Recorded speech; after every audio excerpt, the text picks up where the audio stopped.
Paul stands up and he says this. And now, in verse 22, and now I exhort you to be of good cheer, for there shall be no loss of any man's life among you, but of the ship.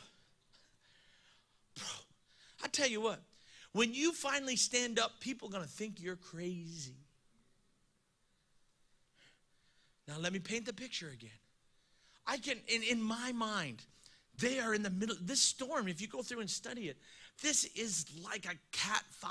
Like, this is a Category 5 hurricane. This is a massive winds and swells and all that kind of stuff. And here is Paul, who finally, after a long time, comes up on top of the ship.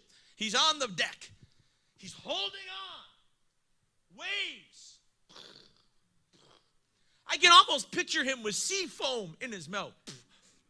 Spitting it.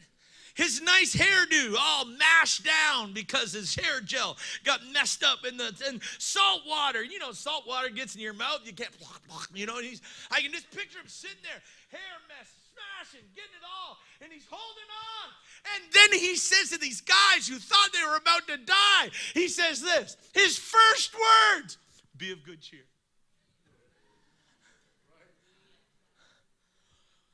Rejoice. Get excited. You know, I kind of picture them thinking, that dude is crazy. I don't know if he got mold spores down in the bottom of the boat or what, but he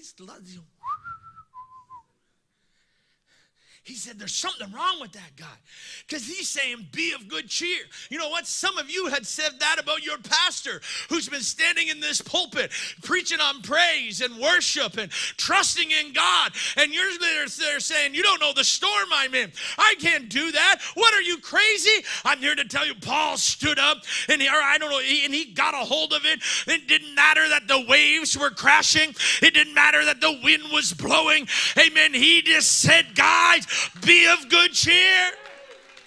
He said it's time to rejoice. It's time to get excited. It's going to be okay.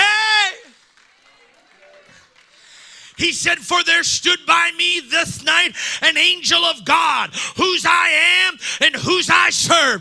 I may not be able to see the stars. I may not be able to see the sun, but there was an angel of God that stood by me today. What I'm trying to tell somebody, you may not know how to go, you may not know the direction, but you came into this place on Sunday morning and the Spirit of God has come into this place and he said, I know that you don't want to, but rejoice. If you'd get a spirit of rejoicing, you're saying, God, you know